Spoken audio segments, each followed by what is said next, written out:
I'm Cam McLellan, CEO of OpenCorp. And Michael Beresford, Director of Investment Services. And today we're here to talk about buyer's agents, investment advisors, and real estate agents. And what's the difference between those? Because working in property, everyone thinks you work in property and they think that we're all the same thing. But really, all of those different occupations have a very different skill set with a very different purpose. And most of the time, a very, very different outcome. So, Cam, you love this one. Firstly, what is a buyer's agent, a real estate agent, and an investment advisor? Yep. How do they differ? Oh, it's a really important question. I think it comes down to the purpose of what you're trying to achieve. So if we think a real estate agent, what are they good for?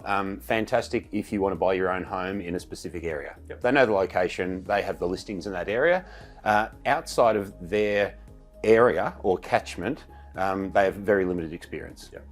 Their core focus is to understand what the amenity in that area is and the specific locations of a better property, what home's in there, and bring on as many listings as they can to give you an option to buy your family home. Yep. A buyer's advocate.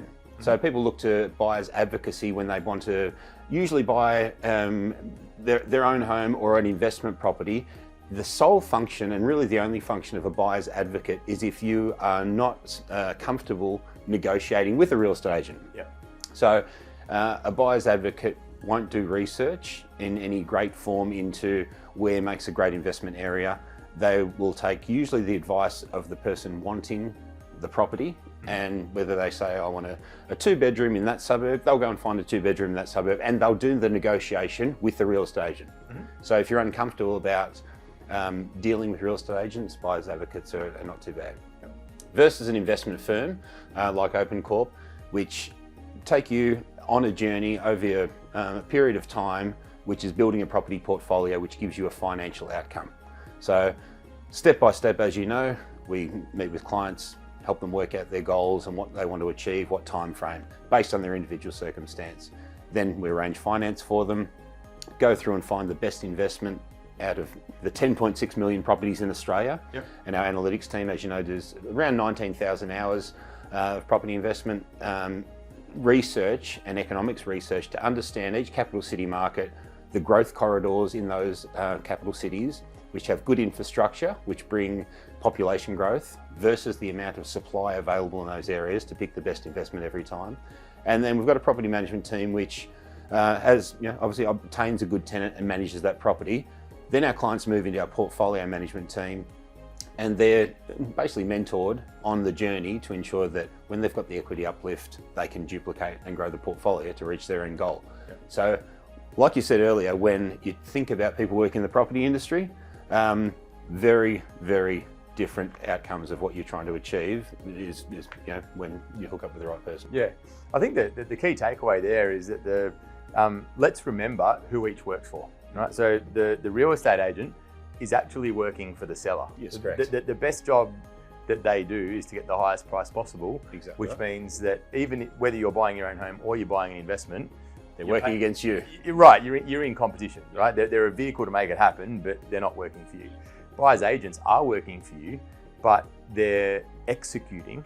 Yeah. There's not a strategic piece to say, well, property A is actually what is going to be the best thing for your portfolio. They're assuming that you know that, and then they're trying to get the best price possible and charging about 2% for the privilege. So if you're buying $1 million property, what's that, 50 grand?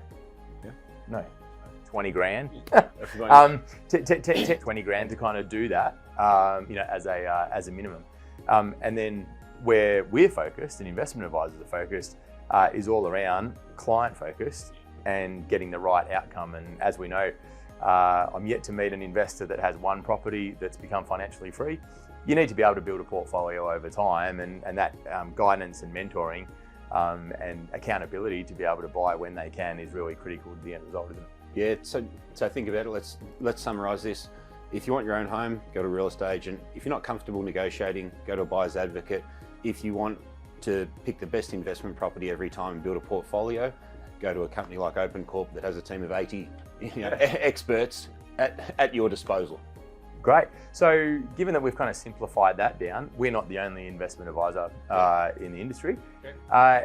How would you encourage people to do their due diligence and assess who the right group is to partner with? Yeah, there's two ways. If they want a copy of my For Your Other Property Investor, it's got a check sheet with 50 questions in there of how to really analyse and pick the right mentor group that you want to go with.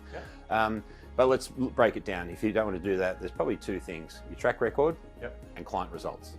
So how long has a firm been in business? Now, we've been in business for just coming up onto 20 years now.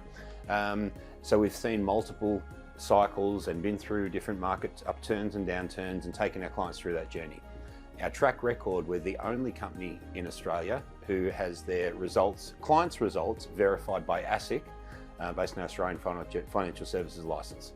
So the two things to check: how long someone's been in business and what are the client results, and can they prove those client results? Yeah, I think it's probably so common to us that it's assumed, but absolutely for new investors or people entering this space for the first time, I'd encourage them to understand what the lifetime journey looks like, because a lot of the companies that are out there, especially the ones that have been around for a short space of time, generally tend to come out of the woodwork when the market's pumping. Yeah.